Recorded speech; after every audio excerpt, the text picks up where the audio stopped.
વંદે ગુજરાત.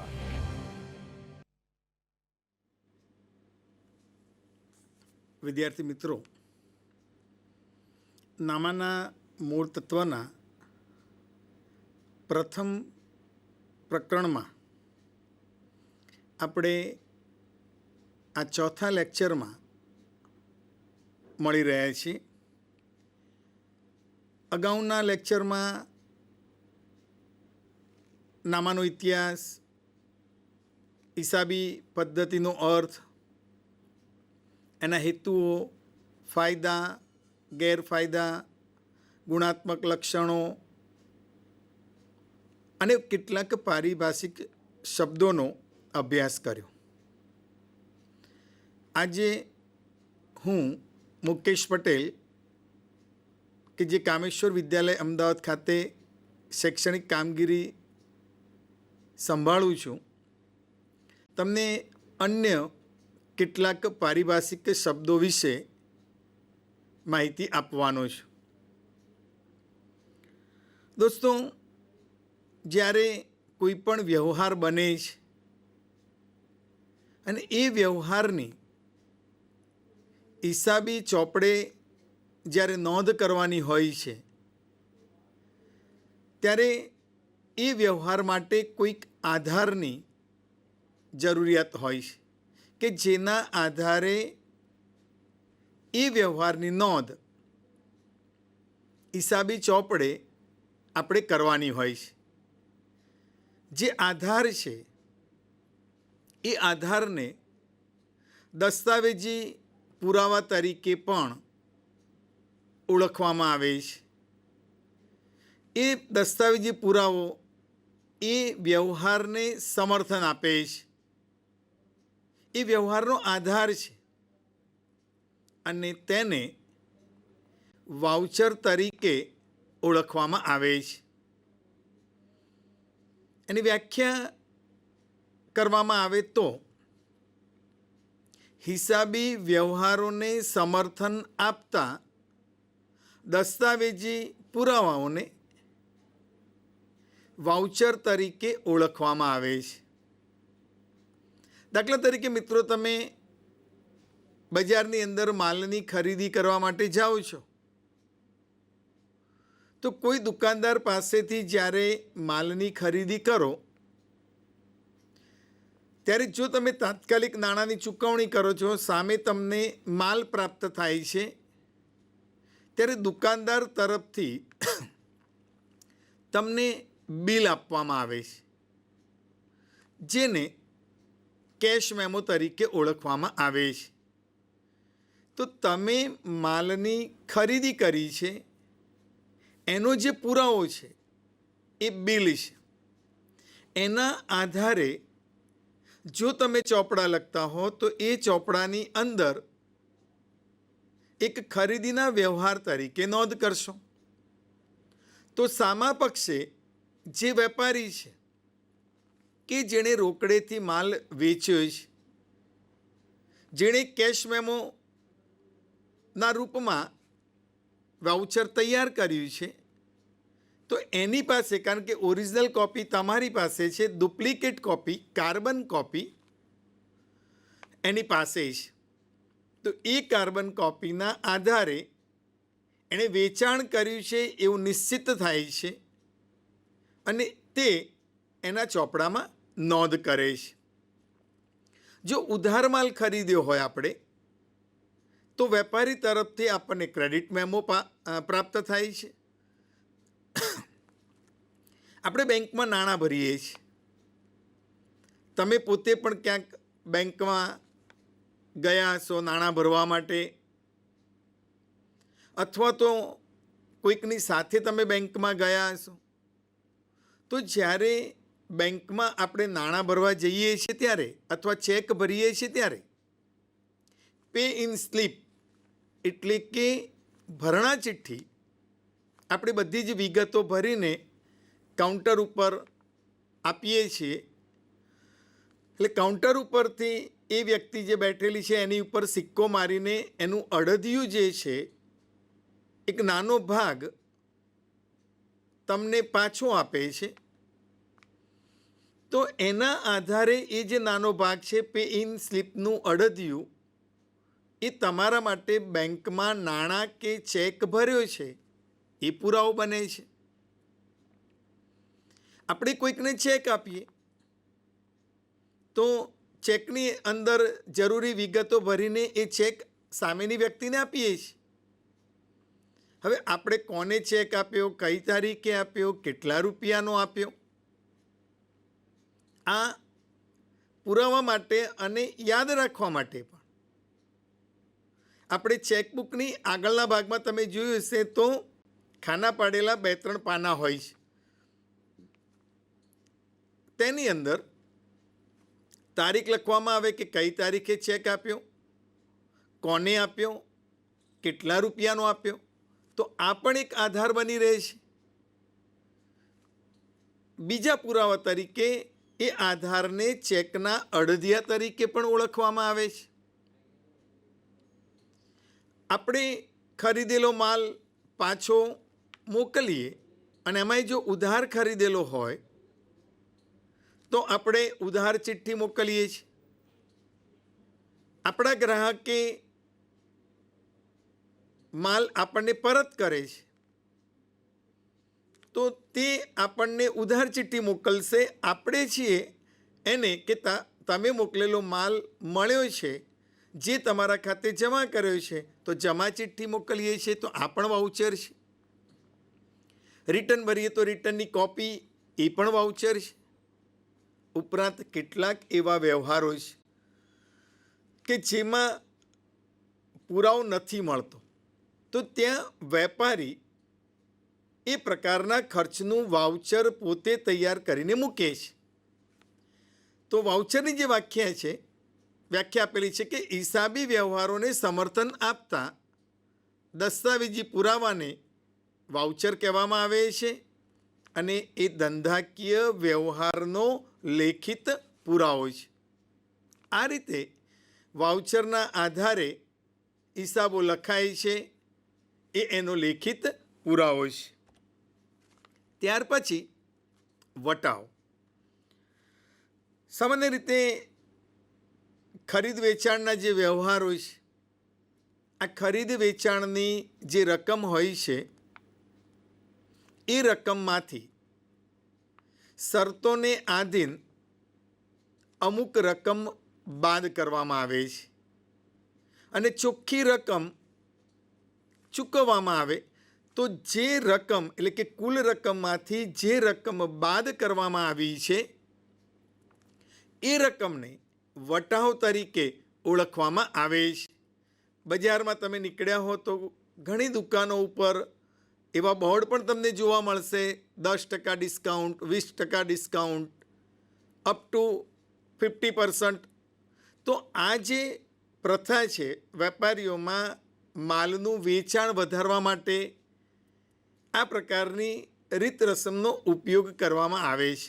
ટૂંકમાં ખરીદ વેચાણના વ્યવહારોમાં એની જે મૂળ રકમ છે એ રકમમાંથી શરતોને આધીન અમુક રકમ બાદ કરીને પછીની રકમ લેવામાં કે ચૂકવવામાં આવે તો મૂળ રકમમાંથી જે રકમ આપણે બાદ કરી છે એને વટાવ તરીકે ઓળખવામાં આવતો હોય છે. આવા વટાવના પણ પ્રકાર છે. 2 પ્રકાર પાડવામાં આવ્યા છે. વેપારી વટાવ એટલે કે ટ્રેડ ડિસ્કાઉન્ટ, રોકડ વટાવ એટલે કે કેશ ડિસ્કાઉન્ટ. આમ વટાવના 2 પ્રકાર પાડવામાં આવ્યા છે, વેપારી વટાવ અને રોકડ વટાવ. તો વેપારી વટાવ કોને કહેવાય અને રોકડ વટાવ કોને કહેવાય, તો એના વિશે આપણે સમજીએ તો વેપારી વટાવ કોને કહેવાય? તો વેપારી દ્વારા વેચાણના સમયે જે માલની કુલ કિંમત છે એ કુલ કિંમતમાંથી અમુક ટકા અથવા તો અમુક રકમ બાદ કરી આપવામાં આવે. તો એ જે રકમ બાદ કરી છે એને વેપારી વટાવ કહેવામાં આવે છે. ટૂંકમાં માલની જે મૂળ કિંમત છે, છાપેલી કિંમત જે છે, એ છાપેલી કિંમતમાંથી અમુક ટકા અથવા તો અમુક નિશ્ચિત રકમ એ જ્યારે બાદ કરે છે તો જે રકમ બાદ કરવામાં આવી છે એને વેપારી વટાવ તરીકે ઓળખવામાં આવે છે. આ વટાવની ચોપડે નોંધ કરવામાં આવતી નથી. દોસ્તો ખાસ યાદ રાખજો કે વેપારી વટાવ જે છે એ વેપારી વટાવની ચોપડે નોંધ કરવામાં નથી આવતી. તો પછી રોકડ વટાવ આપણે કોને કહી શકીએ? તો રોકડ વટાવ જે છે એ એક પ્રકારની ગ્રાહક માટેની લાલચ છે કે જ્યારે આપણે ગ્રાહકને માલનું વેચાણ કરીએ અને એ પણ કદાચ ઉધાર વેચાણ કર્યું હોય તો તે ગ્રાહક પાસેથી આપણને ઝડપથી રોકડ મળી જાય, અથવા તો આપણા ગ્રાહકોને આકર્ષવા માટે જે રકમ આપણને મળવાપાત્ર છે એમાંથી આપણે અમુક ટકા કે અમુક રકમ કાપી આપીએ છીએ. એટલે કે એના કારણે આપણને ઝડપી નાણાં મળી જાય છે. એટલા માટે વેપારી દ્વારા આ પ્રકારની જો કોઈ રકમ જે ખરેખર મેળવવાની છે એના કરતાં ઓછી મેળવવામાં આવે તો જે ઓછી રકમ મેળવવામાં આવે છે એ રકમને રોકડ વટાવ તરીકે ઓળખવામાં આવે છે. એની વ્યાખ્યા જોઈએ તો વેચાણ કરેલ માલની રકમ ઝડપથી પરત મળે તે હેતુથી ગ્રાહકોને આકર્ષવા માટે મળવાપાત્ર રકમમાંથી જે રકમ કાપી આપવામાં આવે તેને રોકડ વટાવ કહેવામાં આવે છે. અહીં ખાસ યાદ રાખજો કે રોકડ વટાવની ચોપડે નોંધ કરવામાં આવે છે. વેપારી વટાવની ચોપડે નોંધ કરવામાં આવતી નથી. હવે માલની જે કિંમત છે એમાં સૌ પ્રથમ વેપારી વટાવ બાદ થાય. વેપારી વટાવ બાદ કર્યા પછીની રકમ એ સામાન્ય રીતે ચૂકવવાની હોય છે અથવા તો મેળવવાની હોય છે. હવે નિશ્ચિત સમયની અંદર જો આ રકમ આપણે ચૂકવી દઈએ અથવા તો ગ્રાહક પાસેથી આપણને મળે ત્યારે આપણે એમાંથી પણ જે રકમ ઓછી લઈએ એ ઓછી લીધેલી રકમ એને રોકડ વટાવ તરીકે ઓળખવામાં આવે છે ને એની ચોપડે નોંધ થતી હોય છે. ટૂંકમાં નિશ્ચિત મુદત કરતાં વહેલી મુદતે ગ્રાહક નાણાં ચૂકવે તો તેની પાસેથી જે રકમ ઓછી લેવામાં આવે તેને રોકડ વટાવ તરીકે ઓળખવામાં આવે છે. હવે મળેલ વટાવ અને આપેલ વટાવ, જ્યારે તમે હિસાબો લખશો એટલે કે દાખલાની અંદર આમ નોંધ તૈયાર કરતા હશો, રોકડ મીણ તૈયાર કરતા હશો ત્યારે આ મળેલ વટાવ કે આપેલ વટાવ એ શબ્દો સાંભળવા મળશે. વાસ્તવમાં મળેલ વટાવ કે આપેલ વટાવ એ રોકડ વટાવ જ છે, પરંતુ જ્યારે આપણને વટાવ મળે છે તો એને મળેલ વટાવ તરીકે આપણે ઓળખીએ છીએ. આપણે ગ્રાહકને વટાવ આપીએ છીએ તો એને આપેલ વટાવ તરીકે ઓળખીએ છીએ. રોકડ વટાવની ચોપડે નોંધ થાય છે એમ આ વટાવની પણ ચોપડે નોંધ કરવામાં આવે છે કે વાસ્તવમાં તો આ શું છે? તો આ રોકડ વટાવ છે. મળેલ વટાવને સમજીએ તો વેપારી દ્વારા માલ ખરીદવામાં આવે અને વેપારીએ ચૂકવવાપાત્ર જે રકમ છે એમાંથી જે ઓછી રકમ ચૂકવવાની હોય તો જેટલી રકમ ઓછી ચૂકવવામાં આવે તેને મળેલ વટાવ કહેવામાં આવે છે, કારણ કે એ આપણા માટે ફાયદારૂપ છે. એટલા માટે એને મળેલ વટાવ તરીકે એ વટાવ આપણને મળે છે અને એ ધંધાની આવક છે.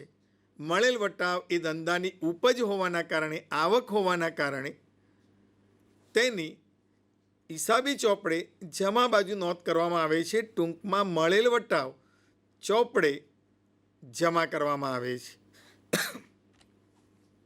આપેલ વટાવ એટલે કે જ્યારે આપણે ગ્રાહકને ઉધાર માલ વેચ્યો હોય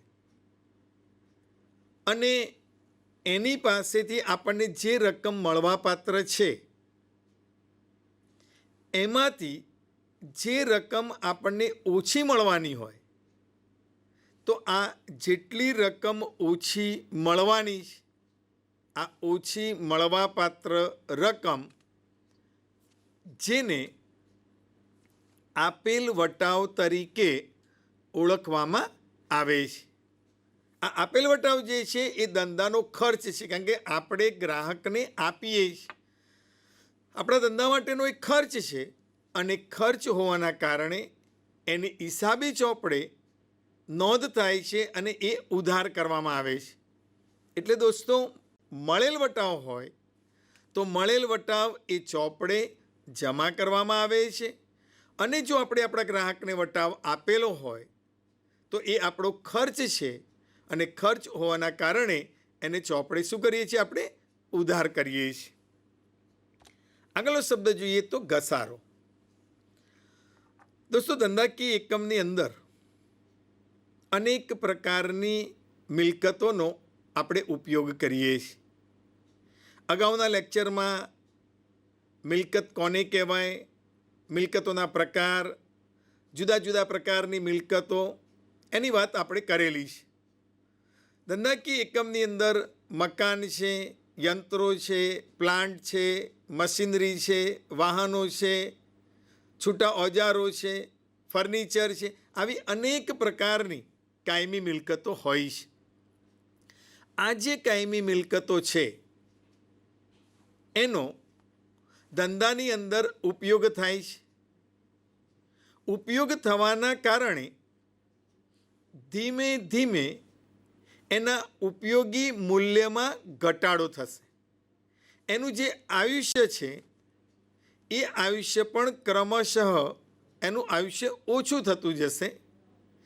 પરિણામે એ મિલકતની કિંમતમાં ક્રમશઃ ઘટાડો થશે.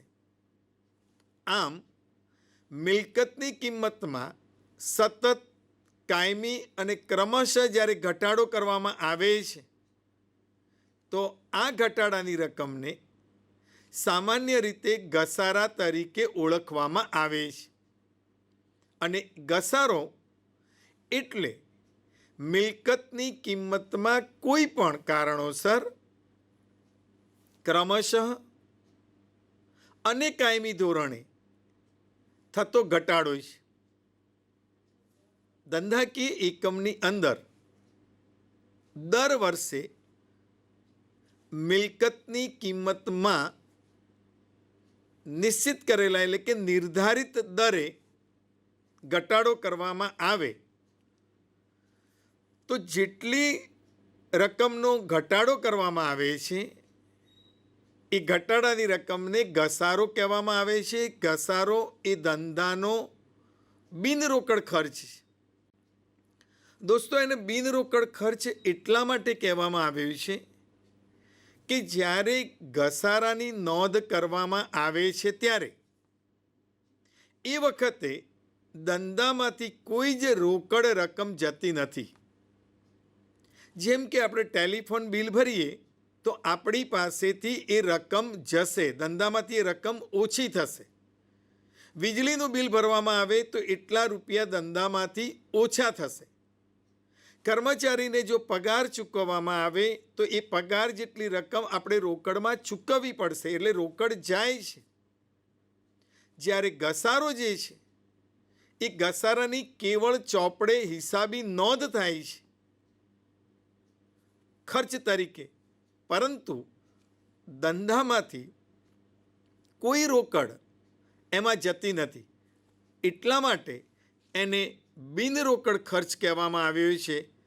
સાથે સાથે ઘસારો જે છે એ ઘસારો એ મહેસૂલી ખર્ચ છે અને મહેસૂલી ખર્ચ હોવાના કારણે હિસાબી વર્ષના અંતે ધંધાની અંદર જે કોઈ મિલકતો હોય એ બધી જ મિલકતો ઉપર ઘસારો ગણીને એ ઘસારાની રકમ નફા નુકસાન ખાતાની ઉધાર બાજુ નોંધવામાં આવે છે. અને ઘસારો એ દર વર્ષે ગણવામાં આવે છે. એટલા માટે એ મહેસૂલી ખર્ચ છે અને મહેસૂલી ખર્ચ હોવાના કારણે નફા નુકસાન ખાતાની કઈ બાજુ નોંધાશે? તો નફા નુકસાન ખાતાની ઉધાર બાજુ મિલકતના ઘસારા તરીકે એની નોંધ કરવામાં આવતી હોય છે. ત્યાર પછી આપણે જોઈએ તો ગાલખાદ, જેને ડૂબેલું લેણું એ તરીકે પણ ઓળખવામાં આવે છે. ધંધાકીય એકમ જ્યારે માલનું વેચાણ કરે છે તો આ માલનું વેચાણ કાં તો એ રોકડેથી કરે છે. જ્યારે રોકડેથી કરે છે ત્યારે તો એ માલ આપે છે, બદલામાં રોકડ મળે છે, લિયા દિયા ભૂલ ગયા. ત્યાર પછી એમાં કોઈ જોખમ હોતું નથી. પરંતુ વેચાણ વધારવાની એક પ્રક્રિયાના ભાગરૂપે આપણે આપણા ગ્રાહકોને ઉધાર માલનું પણ વેચાણ કરીએ છીએ. અને જ્યારે આ ઉધાર માલનું વેચાણ આપણે કરીએ છીએ ત્યારે એના નાણાં જે છે એ આપણને પૂરેપૂરા કે અંશતઃ જે કંઈ લેવાના છે એ નાણાં આપણને ભવિષ્યમાં મળે છે. કેટલીક વખત આ જે આપણી લેવાની રકમ છે કે જે વ્યક્તિને આપણે દેવાદાર કહીએ છીએ, જેની પાસેથી ધંધાકીય એકમે નાણાં મેળવવાના છે, એ દેવાદાર પાસેથી પૂરેપૂરી રકમ કે અંશતઃ રકમ ન મળે તો આ રકમને ગાલખાદ તરીકે, ડૂબેલા લેણા તરીકે ઓળખવામાં આવે છે.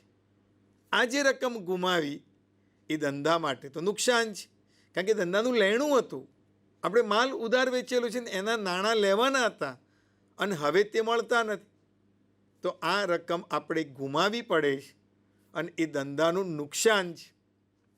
ટૂંકમાં દેવાદાર પાસે આપણે જે રકમ લેવાની હોય એ લેણી રકમ પૈકી પૂરેપૂરી કે અંશતઃ જો આપણને એ નાણાં ન મળે તો આપણે એ રકમ ગુમાવીશું, એ આપણું નુકસાન છે.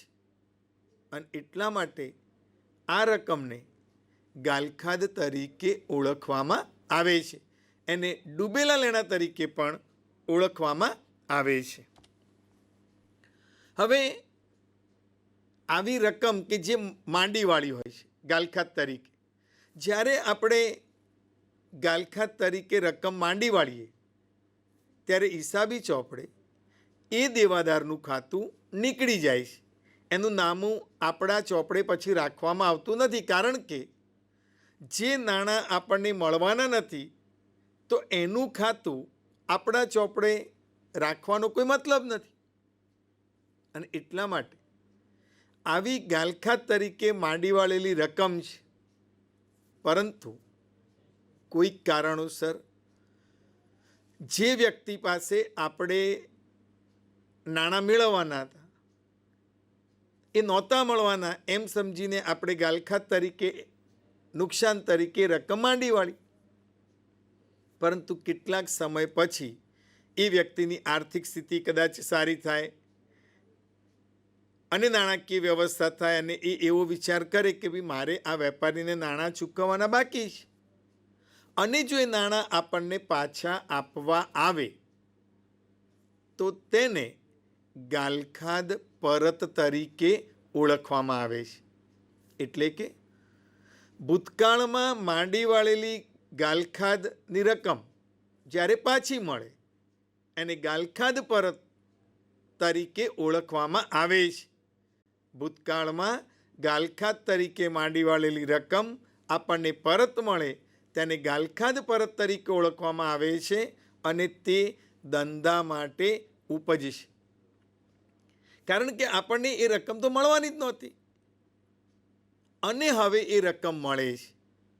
એટલા માટે આપણા ધંધાની અંદર એ એક પ્રકારની ઉપજ બને છે અને ઉપજ બનતી હોવાના કારણે એની જે નોંધ છે એ ફાઇનલ હિસાબોમાં નફા નુકસાન ખાતાની જમા બાજુ એક ઉપજ તરીકે નોંધાય છે. અને જ્યારે આવી માંડી વાળેલી રકમ મળે છે ત્યારે ગાલખાદ પરત ખાતે જમા થાય છે. મિત્રો યાદ રાખજો, જે વ્યક્તિ નાણાં આપણને પાછા આપી જાય છે એના ખાતે આ રકમ નોંધવામાં આવતી નથી, કારણ કે એ વ્યક્તિનું નામું તો ચોપડે છે નહીં. આપણે એ નામું ચોપડેથી કાઢી નાખ્યું, કારણ કે રકમ મળવાની જ નહોતી, ગાલખાત તરીકે એને માંડી વાળી હતી. હવે જ્યારે આ રકમ પાછી આવે છે ત્યારે એને ગાલખાદ પરત તરીકે આપણે ઓળખીએ છીએ. સદ્ધર. આ સદ્ધર એટલે શું? આમ તો લેણાના 3 ભાગની રીતે વિચારી શકાય: સદ્ધર લેણું, શકમંદ લેણું અને ડૂબેલું લેણું. ડૂબેલું લેણું એટલે કે જે રકમ આપણને મળવાની જ નથી, ગાલખાત તરીકે આપણે એને માંડી વાળીએ છીએ. શકમંદ લેણું હોય કે જેની પાસે આપણે નાણાં લેવાના છે, એ દેવાદાર કદાચ નાણાં આપે પણ ખરો, કદાચ નાણાં ન પણ આપે, આવો ડાઉટ આપણને છે, શંકાસ્પદ છે. અને એવું લેણું એ શકમંદ લેણા તરીકે ઓળખીએ છીએ. અને સદ્ધર લેણું એટલે કે જે નાણાં આપણને દેવાદાર પાસેથી નિશ્ચિત રીતે મળવાના જ છે, આપણને પૂરેપૂરો વિશ્વાસ છે કે આ નાણાં મળવાના છે, એને સામાન્ય રીતે સદ્ધર તરીકે ઓળખવામાં આવે છે. સદ્ધર વ્યક્તિ છે એવું પણ આપણે કહી શકીએ. વ્યાખ્યા જે આપી છે એની ઉપરથી જોઈએ તો, જેની મિલકતો તેની જવાબદારી કરતાં વધારે હોય તે વ્યક્તિને હિસાબી પદ્ધતિની ભાષામાં સદ્ધર વ્યક્તિ કહેવાય. દેવું જે છે, જવાબદારી એટલે દેવું, એની પોતાની મિલકતોનું પ્રમાણ વધારે હોય, દેવાનું પ્રમાણ ઓછું હોય, એ એની મિલકતો વેચીને પણ દેવું ભરપાઈ કરી આપવા માટે સક્ષમ છે. અને તેમ છતાંય એની પાસે રકમ વધવાની છે. આવા પ્રકારની વ્યક્તિ હોય તો એને સદ્ધર વ્યક્તિ તરીકે ઓળખવામાં આવે છે. અને આવી સદ્ધર વ્યક્તિઓને જ સામાન્ય રીતે કંઈ પણ ઉધાર આપવાની હોય, લોન આપવાની હોય તો બહુ જ સરળતાથી મળી જાય છે. કારણ કે બજારમાં, સમાજમાં લોકોને એવો ખ્યાલ છે કે આ સદ્ધર વ્યક્તિ છે, એને જો ઉધાર આપીશું તો આપણા જે નાણાં છે એ નાણાં ડૂબવાના નથી. એનાથી તદ્દન ઉલટી બાબત નાદાર. એની વ્યાખ્યા આપી છે કે જેની મિલકતોનું પ્રમાણ તેની જવાબદારી કરતાં ઓછું હોય તે વ્યક્તિને હિસાબી પદ્ધતિની ભાષામાં નાદાર વ્યક્તિ કહેવામાં આવે છે. અહીં કહેવાનું તાત્પર્ય એ છે કે જે વ્યક્તિનું દેવું, એની જે જવાબદારી છે એ જવાબદારી તો એણે ચૂકવવી પડે, પણ આ જવાબદારી ચૂકવવા માટેની જે મિલકતો છે એની પાસે જવાબદારીની સરખામણીમાં મિલકતોનું પ્રમાણ ઓછું છે. એ વ્યક્તિ એની બધી જ મિલકતો વેચી દે તો પણ એનું દેવું કે જવાબદારી એ ભરપાઈ કરી શકે તેમ નથી. આમ મિલકતોનું પ્રમાણ તેની જવાબદારી કરતાં ઓછું હોય તો તે વ્યક્તિને હિસાબી પદ્ધતિમાં નાદાર વ્યક્તિ કહેવાય છે. પણ એમનેમ આપણે કોઈને નાદાર કહી શકતા નથી. સામાન્ય રીતે જ્યાં સુધી અદાલત વ્યક્તિને નાદાર જાહેર ન કરે ત્યાં સુધી તે વ્યક્તિને નાદાર કહી શકાય નહીં. સામાન્ય રીતે વ્યક્તિના નાદારની સ્થિતિ આવે ત્યારે એને કોર્ટમાં જવું પડે, કોર્ટમાં એણે અરજી કરવી પડે, વિનંતી કરવી પડે કે આ સ્થિતિ છે, અને ત્યારે કોર્ટ એક લિક્વિડેટરની નિમણૂક કરે છે, ફડચા અધિકારીની નિમણૂક કરે છે. એ વ્યક્તિ આ નાદાર થવા માગતી વ્યક્તિની બધી જ મિલકતો પોતાના હસ્તક લેશે. બધા જ દેવા કે જવાબદારી પોતાના હસ્તક લેશે અને મિલકતોના પ્રમાણમાં જે ઉપજ થાય એ ઉપજમાંથી એ જવાબદારી પ્રમાણસર ચૂકવી આપશે. આવા સંજોગોમાં કોર્ટ એ વ્યક્તિને નાદાર જાહેર કરે છે. જ્યાં સુધી અદાલત નાદાર જાહેર ન કરે ત્યાં સુધી આપણે એને કે કોઈ વ્યક્તિને નાદાર કહી શકતા નથી. દ્વિનોંધી નામા પદ્ધતિમાં કે દેશી નામા પદ્ધતિમાં અથવા તો જ્યાં હિસાબો લખાય છે ત્યાં તમને ખ્યાલ છે કે ભાઈ ઉધાર કર્યું, જમા કર્યું, આટલા ઉધાર થયા, આટલા જમા થયા, ત્યારે તમને મનમાં એક પ્રશ્ન થાય કે આ ઉધાર ને જમા શું છે? તો દ્વિનોંધી નામા પદ્ધતિની આ બહુ જ મહત્વની બે બાબતો છે કે જે ખાતું છે એ ખાતાની ડાબી બાજુ જે છે એ ડાબી બાજુને આ હિસાબી પદ્ધતિમાં ઉધાર બાજુ તરીકે ઓળખવામાં આવે છે. એટલે દ્વિનોંધી નામા પદ્ધતિમાં જે ખાતું હોય છે એ ખાતાના બરાબર અડધા મિડલ પાર્ટથી, અડધા ભાગથી ડાબી બાજુનો ભાગ છે એને ઉધાર કહેવામાં આવે છે, જમણી બાજુનો જે ભાગ છે એને જમા કહેવામાં આવે છે. આમ હિસાબોમાં ડાબી બાજુ લખવામાં આવે તો એ ઉધાર કર્યું છે એમ કહી શકાય. ઉધારવું એટલે જે ખાતું છે એ ખાતાની ઉધાર બાજુએ એટલે કે ડાબી બાજુએ હિસાબોની નોંધ લખવી. ઉધારવું એટલે જે ખાતું છે એ ખાતાની ડાબી બાજુએ જ્યારે તમે નોંધ કરો છો ત્યારે ઉધારવું એમ કહેવામાં આવે છે. જેમ ડાબી બાજુને આપણે ઉધાર બાજુ કહીએ છીએ તો પછી જમણી બાજુને આપણે શું કહીશું? તો ખાતાની જમણી બાજુને હિસાબી પદ્ધતિમાં જમા બાજુ તરીકે ઓળખવામાં આવે છે. હિસાબોમાં કોઈ ખાતું જમા કરવું એટલે કે એની જમા બાજુએ એટલે કે એની જમણી બાજુએ હિસાબોની નોંધ કરવી. દ્વિનોંધી નામા પદ્ધતિમાં બે અસર અપાય છે, એક ઉધાર અસર અને બીજી જમા અસર. આમ નોંધના ચોપડામાં કે પેટા નોંધના ચોપડામાં નોંધ કર્યા પછી ખાતાવહીની અંદર ખતવણી કરવામાં આવે તો એ ખાતાવહીમાં ખોલેલા જે ખાતાઓ છે એ ખાતાઓને બરાબર મધ્યમાંથી આ બાજુનો ભાગ છે એને ઉધાર કહેવામાં આવે છે, આ બાજુનો ભાગ છે એને જમા કહેવામાં આવે છે.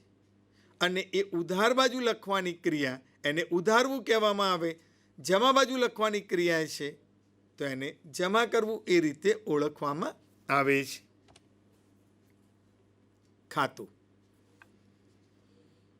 ખાતું એટલે શું? તો ખાતાનો અહીં જે અર્થ કરવામાં આવ્યો છે કે જે તે વસ્તુ કે વ્યક્તિને લગતા તમામ વ્યવહારો હિસાબી ચોપડામાં એક જ સ્થાને નોંધાય અને એ વ્યવહારોનો સારાંશ જાણી શકાય તેને ખાતું કહેવામાં આવે છે.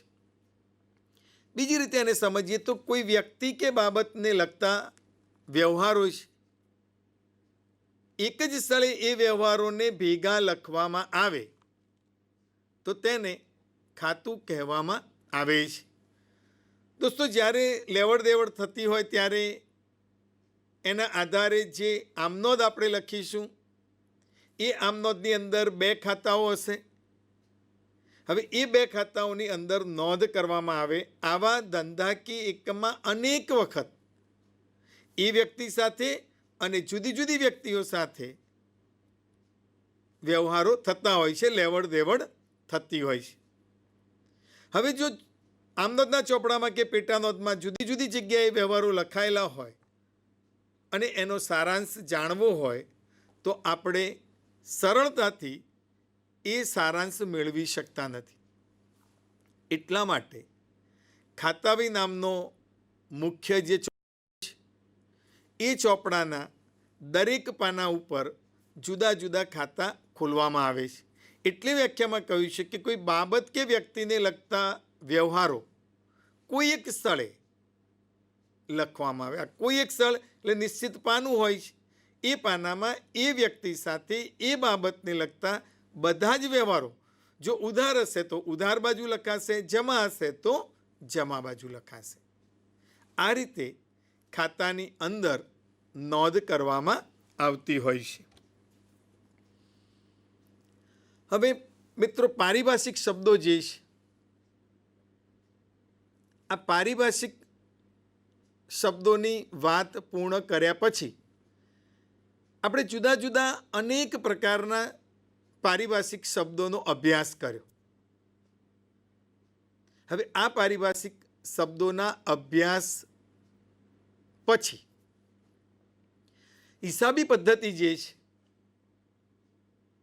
આ હિસાબી પદ્ધતિ એટલે કે લખવાની પણ કેટલીક રીત છે, લખવાની પણ કેટલીક પદ્ધતિ છે. અને એટલા માટે હિસાબી પદ્ધતિના પ્રકારો એની જો આપણે વાત કરીએ તો આ હિસાબી પદ્ધતિના બે પ્રકારો છે. કયા બે પ્રકારો છે? તો દેશીનામા પદ્ધતિ પ્રમાણે હિસાબો તૈયાર કરવામાં આવે છે અને દ્વિનોંધી નામા પદ્ધતિ તરીકે પણ હિસાબો તૈયાર કરવામાં આવતા હોય છે. આ બંને હિસાબી પદ્ધતિઓ શું છે એને જો સમજવું હોય તો દેશીનામા પદ્ધતિ જે છે એ આપણી પ્રાચીન હિસાબી પદ્ધતિ છે. નામું લખવાની આ આપણી પ્રાચીન રીત છે, પ્રાચીન પદ્ધતિ છે. દેશીનામાને વહી ખાતા તરીકે પણ, વહી ખાતા પદ્ધતિ તરીકે પણ ઓળખવામાં આવે છે. વહી ખાતા પદ્ધતિ કેમ? તો આ પદ્ધતિના દરેક ચોપડાને વહી તરીકે ઓળખવામાં આવે છે. એટલા માટે એને વહી ખાતા પદ્ધતિ તરીકે ઓળખવામાં આવે છે. આ દેશીનામા પદ્ધતિ પ્રાચીન આપણી હિસાબી પદ્ધતિ, લખવાની પણ એક વિશિષ્ટ પદ્ધતિ છે. સામાન્ય રીતે આ પદ્ધતિના જે ચોપડા છે ક્યાંક કોઈકની વેપારીની પેઢી ઉપર અથવા તો તમારા ઘરમાં પણ તમે આ પ્રકારના ચોપડા જોયા હશે. ખાસ કરીને આ પદ્ધતિમાં જે ચોપડા છે એ ચોપડાઓનું પૂંઠું એક તો તમને લાલ કલરનું જોવા મળશે. લાલ કલરનું પૂંઠું, પૂંઠા ઉપર કપડાનું કોટિંગ કરેલું હોય છે. એની ઉપર વાંકી ચૂકી સિલાઈ કરેલી હોય છે. એ ચોપડાના જે પાના છે એ પાના એ કોરા હોય છે. લખવાની સરળતા માટે એને ગડી પાડવામાં આવે છે, જેને સળ તરીકે ઓળખવામાં આવે છે. અને બે ભાગમાં એ ચોપડો વહેંચાય છે. જે પેજ ઉપર આપણે લખતા હોઈએ એ પાનાનો અડધો ભાગ, ડાબી બાજુનો જે ભાગ છે એને જમા કહેવામાં આવે છે, જમણી બાજુનો ભાગ છે એને ઉધાર કહેવામાં આવે છે. દ્વિનોંધી કરતાં અહીંયા ઉલટું છે. દેશીનામા પદ્ધતિમાં જમા સાઈડ અને પછી ઉધાર સાઈડ વ્યવહાર થતાની સાથે કાચી નોંધ ઉપરથી સૌ પ્રથમ રોજમેળમાં નોંધ થાય. રોજે રોજ નોંધાતા વ્યવહારો જે ચોપડામાં નોંધીએ એ રોજમેળ. વ્યવહારોનું પ્રમાણ ઓછું હોય તો 15 દિવસ કે મહિનાના વ્યવહારો ભેગા લખાય તો બેઠો મેળ છે. આ એના મૂળ ચોપડા છે. એમાંથી પછી ખતવણી કરવામાં આવે. જરૂર પડે એ વ્યવહારો માટે પેટા નોંધો પણ તૈયાર કરવામાં આવે. આમ એક સરળ પદ્ધતિ છે, પ્રાચીન પદ્ધતિ છે, કોરા પેપર ઉપર લખવામાં આવે છે, કેટલીક આધ્યાત્મિક માન્યતાઓ સાથે એને લખવામાં આવે છે. દિવાળીના દિવસે આ પદ્ધતિના જે ચોપડાઓ છે એ ચોપડાઓનું વેપારી દ્વારા ચોપડા પૂજન કરવામાં આવે છે. અને જ્યારે નવું વર્ષ શરૂ થાય, આમ તો આપણા હિન્દુ કેલેન્ડર પ્રમાણે બેસતું વર્ષ, એને આપણે નવા વર્ષ તરીકે ઓળખવામાં આવે છે. અત્યારે હિસાબી વર્ષ તરીકે 1 માર્ચ છે. તો એ ચોપડાઓ પછી એ નવા વર્ષથી લખવાની શરૂઆત થતી હોય છે. એટલે આ રીતે વેપારીઓ દ્વારા દેશીનામા પદ્ધતિનો પણ ઉપયોગ કરવામાં આવે છે.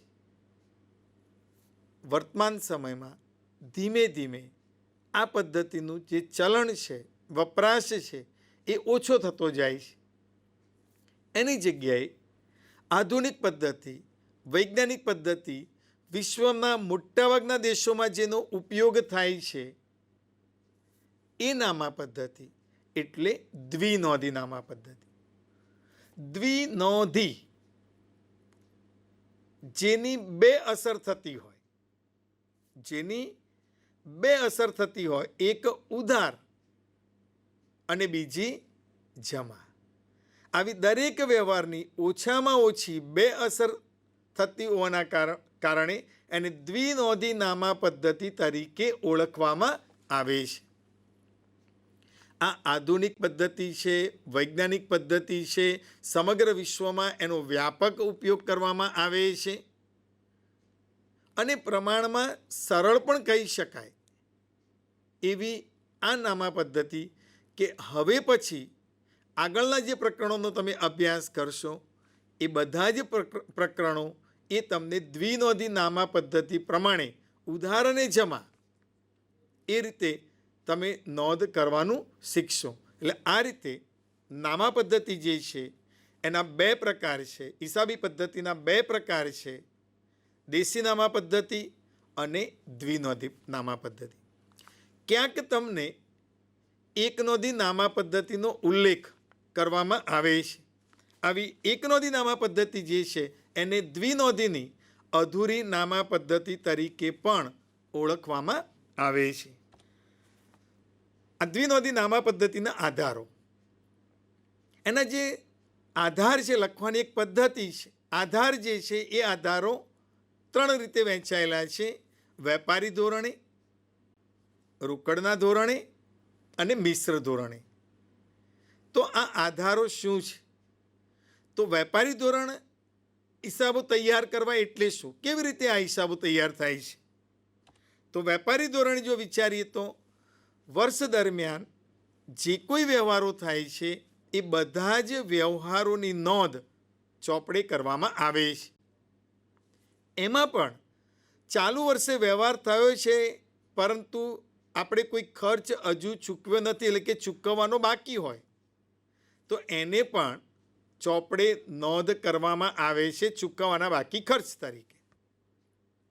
કોઈ આવક મળવાની બાકી હોય, જો કોઈ આવક મળવાની બાકી હોય તો એને પણ આપણી આવક તરીકે, મળવાની બાકી આવક તરીકે ચોપડે નોંધ થાય છે. સમાજની અંદર અમુક ક્ષેત્રોને બાદ કરતા લગભગ તમામ વેપારીઓ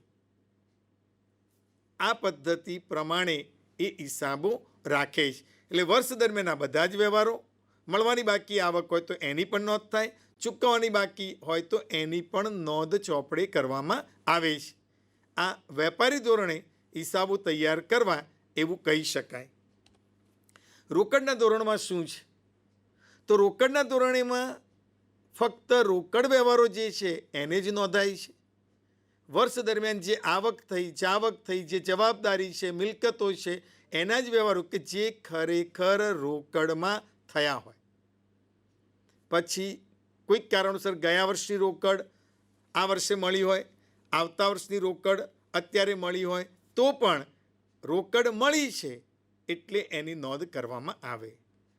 આ પદ્ધતિનો મર્યાદિત પ્રમાણમાં ઉપયોગ થાય છે. ખાસ કરીને વ્યવસાયી વ્યક્તિઓ છે એ લોકો જ આનો ઉપયોગ કરે છે. મિશ્ર ધોરણ છે એ પેલી બંને પદ્ધતિઓ જે છે વેપારી, આ પદ્ધતિને વેપારી ધોરણની સુધારેલી પદ્ધતિ તરીકે પણ ઓળખવામાં આવે છે. વેપારી ધોરણ અને રોકડ ધોરણ બંનેનું મિશ્રણ કરવામાં આવેલું છે, પરંતુ ભારતમાં આનું પ્રમાણ જોવા મળતું નથી. ભારતમાં કંપનીઓ સામાન્ય રીતે વેપારી ધોરણે એના હિસાબો લખે છે. જ્યારે હિસાબો તૈયાર કરે ત્યારે હિસાબી ધોરણ 1 પ્રમાણે કંપનીઓ પોતાના વાર્ષિક અહેવાલમાં હિસાબો વેપારી ધોરણે તૈયાર કર્યા છે એવું પ્રમાણપત્ર એને આપવું પડે છે. ચેપ્ટરના અંતમાં હવે આપણે જઈએ તો છેલ્લી બાબત છે કે જે વ્યવહારો છે એની જે નોંધ કરવામાં આવે છે, એટલે કે એન્ટ્રી કરવાથી માંડીને વાર્ષિક હિસાબો તૈયાર કરવામાં આવે ત્યારે કયા તબક્કાઓ છે, એ જે તબક્કાઓનો ઉપયોગ કરવામાં આવે છે, તો સૌથી પહેલાં તો વાઉચર હશે. એ વાઉચરના આધારે આપણે લખવાના છે. વાઉચર જે છે એ આપણો આધાર છે, માન્ય પુરાવો છે અને એ લેખિતમાં છે. એના આધારે ચોપડે નોંધ થશે. એટલે પહેલું સ્ટેપ જે છે એ આપણી પાસે વાઉચર હશે. એ વાઉચર રોકડનું છે કે ઉધારનું છે એ ઓળખ કરવી પડશે. એટલે બીજો તબક્કો કે જે વ્યવહાર છે એને ઓળખવો પડશે કે ધંધાનો આ આર્થિક વ્યવહાર છે કે બિન આર્થિક વ્યવહાર છે, રોકડનો છે કે શાખનો છે, એ નક્કી કરવામાં આવશે. બિન આર્થિક હશે તો નોંધ નહીં થાય. આ નક્કી કર્યા પછી એની ચોપડે નોંધ કરવામાં આવે છે. એટલે ધંધાના જે આર્થિક વ્યવહારો છે, જો વેપારી આમનોંધનો ચોપડો રાખે છે તો એ આમનોંધના ચોપડામાં એની આમનોંધ લખશે. અમુક ચોક્કસ પ્રકારના વ્યવહારો નોંધવા જો અલગ ચોપડો રાખશે તો એ પેટા નોંધ છે. આમનોંધ અને પેટા નોંધમાં નોંધ કર્યા પછી એ બધા જ વ્યવહારોને ખાતા વહીમાં જુદા જુદા ખાતા ખોલીને એણે ખતવણી કરવાની હોય છે. આ ચોથા તબક્કામાં આમનોંધ કે પેટા નોંધ ઉપરથી ખાતા વહીની અંદર ખતવણી કરવામાં આવે. ખતવણી કર્યા પછી પાંચમો તબક્કો જે છે એ ખાતાની બાકીઓ શોધવામાં આવે. એ બાકીઓના આધારે કાચું સરવૈયું તૈયાર કરવામાં આવે. કાચા સરવૈયાના બંને બાજુના સરવાળા સરખા થાય તો સામાન્ય રીતે ગાણિતિક દ્રષ્ટિએ આપણા લખાયેલા હિસાબો સાચા હશે એવું એક અનુમાન કરવામાં આવે છે. અને ત્યાર પછી કાચું સરવૈયું અને હવાલાઓ જે છે, હવાલાઓ એટલે કે વર્ષના અંતે ખાતાઓ બંધ કર્યા પછી એવા કેટલાક વ્યવહારોની નોંધ બાકી છે અને એ હવાલોને ધ્યાનમાં લઈને વાર્ષિક હિસાબો તૈયાર થાય છે. આ વાર્ષિક હિસાબો એટલે છઠ્ઠો તબક્કો, જેમાં વેપાર ખાતું, નફા નુકસાન ખાતું અને પાકું સરવૈયું, આમ 3 વસ્તુ તૈયાર કરવામાં આવે. વેપાર ખાતાથી કાચો નફો કે કાચી ખોટ જાણી શકીએ. નફા નુકસાન ખાતા પરથી ચોખ્ખો નફો કે ચોખ્ખી ખોટ જાણી શકીએ છીએ. અને પાકા સરવૈયા ઉપરથી ધંધાની આર્થિક સ્થિતિ શું છે, એટલે કે એક બાજુ મૂડી અને દેવા લખાશે, બીજી બાજુ મિલકતો અને લેણા લખવામાં આવશે. આમ વાર્ષિક હિસાબો સુધી એક આખી સળંગ પ્રક્રિયા હિસાબોમાં છે. એટલે કે વાઉચરથી શરૂ કરીને વાર્ષિક હિસાબો આપણે તૈયાર કરીએ એ જુદા જુદા તબક્કામાંથી પસાર થઈએ છીએ ત્યારે વર્ષના અંતે વેપારીને એની પોતાની સ્થિતિની ખબર પડે છે. આમ પ્રકરણ 1માં બેઝિક એટલે કે હિસાબી પદ્ધતિ શું છે, એના ફાયદા અને ગેરફાયદા શું છે, શા માટે હિસાબો તૈયાર કરવામાં આવે છે, આ હિસાબોનો કોણ ઉપયોગ કરે છે, શા માટે એને ધંધાની ભાષા તરીકે ઓળખવામાં આવે છે, ક્યાંક એને કળા અને વિજ્ઞાન પણ કહેવામાં આવે છે, જુદા જુદા શબ્દોનો હિસાબોમાં ઉપયોગ કરવામાં આવે છે. તો આ પારિભાષિક શબ્દોનો પણ આપણે ખ્યાલ મેળવ્યો. કઈ કઈ પદ્ધતિએ નામું લખવામાં આવે છે એ હિસાબી પદ્ધતિના પ્રકાર પણ આપણે જોયા. એના તબક્કાઓનો પણ વિચાર કર્યો. આમ પ્રકરણ 1માં નામાનો બેઝિક ખ્યાલ જેને કહી શકાય એ બેઝિક ખ્યાલ, પાયાનો ખ્યાલ તમને આ પ્રકરણ દ્વારા પ્રાપ્ત થયો છે. હવે હિસાબો જે છે, હિસાબોના તબક્કા આપણે જોઈએ તો ધંધાકીય એકમમાં નફો શોધવા સુધીની આખી પ્રક્રિયા છે, નિર્ણય લેવા સુધીની એક આખી પ્રક્રિયા છે. તો સૌથી પહેલાં વાઉચર અસ્તિત્વમાં આવશે. જ્યારે વ્યવહાર થાય છે ત્યારે એ વ્યવહારનો લેખિત પુરાવો, લેખિત માન્ય પુરાવો એ પહેલો તબક્કો, જેને આપણે વાઉચર તરીકે ઓળખીએ છીએ. એ વાઉચર ઉપરથી જે વ્યવહાર અસ્તિત્વમાં આવ્યો છે એ વ્યવહારની ઓળખ એ બીજો તબક્કો, કે વ્યવહાર આર્થિક છે, બિનઆર્થિક છે, રોકડનો છે કે શાખનો છે, એ નક્કી કરવામાં આવે છે. ત્યાર પછી ત્રીજો તબક્કો કે વ્યવહારની નોંધ આમ નોંધના ચોપડામાં કે પેટા નોંધમાં કરવામાં આવશે. જો પેટા નોંધો ન રાખવામાં આવતી હોય તો એકલા આમ નોંધના ચોપડામાં હોય, અને ચોક્કસ પ્રકારના વ્યવહારો નોંધવા માટે અલગ અલગ ચોપડા રાખવામાં આવતા હોય તો આપણે એને પેટા નોંધો કહીએ છીએ. એટલે જે તે પેટા નોંધમાં એની નોંધ થશે. પછી ચોથો તબક્કો કે પેટા નોંધમાં કે આમ નોંધમાં નોંધ કર્યા પછી નામાનો જે મુખ્ય ચોપડો છે, એ નામાનો મુખ્ય ચોપડો એટલે ખાતાવહી. એ ખાતાવહીમાં વ્યક્તિ ખાતા, માલ મિલકતના ખાતા અને ઉપજ ખર્ચના ખાતા ખોલવામાં આવે, એમાં ખતવણી કરવામાં આવે. એટલે ચોથો તબક્કો આમ નોંધ કે પેટા નોંધમાં જે વ્યવહારો નોંધાયા છે એની ખતવણી કરવામાં આવશે જે તે ખાતામાં. ખતવણી કર્યા પછી સામાન્ય રીતે વર્ષના અંતે આ બધા જ ખાતાઓ બંધ કરીને એની બાકીઓ શોધવામાં આવે, એટલે કે પાંચમો તબક્કો. તો ખાતાવહીમાં ખાતાની બાકીઓ એટલે ડિફરન્ટ શોધવામાં આવે, જેને આપણે બાકી કહીએ છીએ. આ બાકીઓ શોધીને, બાકી ઉધાર પણ હોઈ શકે, બાકી જમા પણ હોઈ શકે, અને એના આધારે કાચું સરવૈયું તૈયાર કરવામાં આવે. અને કાચા સરવૈયાના બંને બાજુના સરવાળા સરખા થાય તો ગાણિતિક દ્રષ્ટિએ હિસાબો સાચા લખાય છે ચોપડામાં એવું વેપારી અનુમાન કરી શકે. ત્યાર પછી વર્ષના અંતે જે નહીં નોંધાયેલા વ્યવહારો છે, જેને આપણે હવાલા કહીએ છીએ, સાચો નફો કે નુકસાન જાણવા માટે એ હવાલાઓ નક્કી કરીને એની અસર આપવામાં આવશે. અને ત્યાર પછી વાર્ષિક હિસાબો તૈયાર કરવામાં આવે. વાર્ષિક હિસાબો કાચા સર્વે ઉપરથી બને. એમાં વેપાર ખાતું, કાચો નફો કે કાચી ખોટ જાણવા, નફા નુકસાન ખાતું, ચોખ્ખો નફો કે ચોખ્ખી ખોટ જાણવા માટે, અને પાકું સરવૈયું એટલે કે ધંધાની આર્થિક સ્થિતિ જાણવા માટે. આ રીતે વાઉચરથી માંડીને વાર્ષિક હિસાબો સુધીની એક આખી પ્રક્રિયા છે, અને એ પ્રક્રિયાને એકાઉન્ટન્ટ અથવા તો જે નામો લખતા હોય એને ફોલો કરે છે. આમ આ હિસાબોના તબક્કા હતા.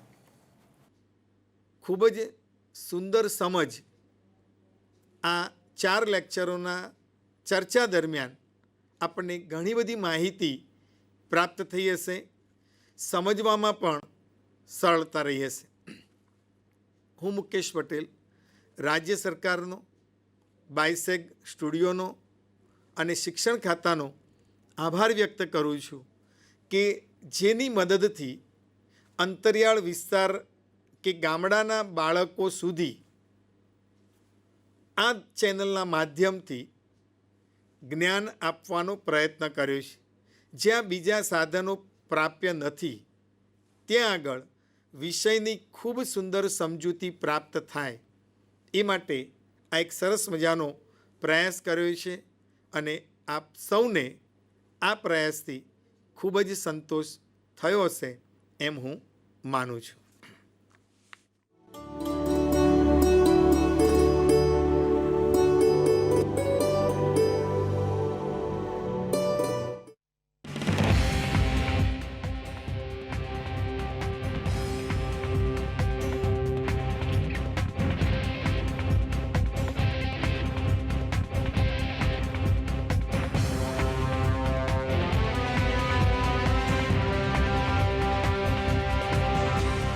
વંદે ગુજરાત.